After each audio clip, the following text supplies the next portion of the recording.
You grew up in the Pittsburgh area. Western Pennsylvania is my home. That's right. Little town of Clymer, Pennsylvania. Now, nobody goes to Clymer unless they really are lost or are on purpose. It's a coal mining town. And I grew up there. My dad owned the biggest bar in the town.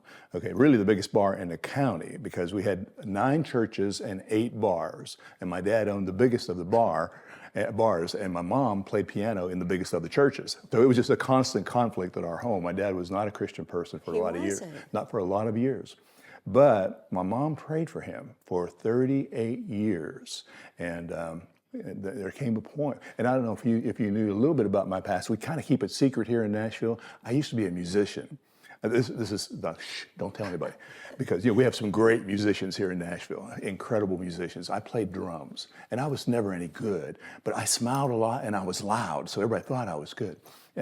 But we did a lot of concerts around the Pittsburgh area, and we were on Cornerstone TV a lot, and we did a concert one night in Trafford, Pennsylvania, and there were about 1,000 kids there.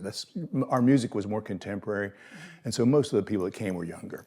Had some grandmas and grandpas, but most of the audience was younger. But that night, in the back of Christian Life Church in Trafford, Pennsylvania, there was an older man, and I didn't know he was there.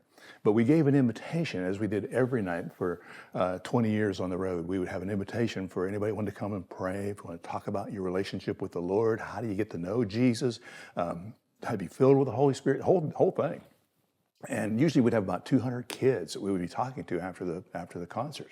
That night, my dad came down to the front of Christian Life Church in Trafford, Pennsylvania. You didn't know it was I didn't know he was there. We didn't even know he was in the building. My brother, who was on the platform with us, he pointed down there, and I saw him. My brother was a big, tough guy. He started bawling. He started crying. And he pointed down there, and he just said, "Dad." And I looked, and there was my father down there, kneeling down on his knees with all these kids. I climbed over about 6 kids to get to my dad. And you have to understand, my dad owned the biggest bar in the county, never would go to church with us. He said, "You guys go to church, I'm going to work." And he just wouldn't go. But that night, I said, "Dad, do you know how to pray?" And Terry, I'd never heard my dad pray. I'd never heard my dad say, "I love you," not to me, not to my brothers, not to my mother. He was a nice guy, but that just wasn't him. He's a World War II veteran. He just, you just don't give away your feelings. That night, he prayed a prayer that probably one of the little Sunday school kids would pray. And it was basically, "God, I'm willing." And the Lord came into my dad's life in Trafford, Pennsylvania that night.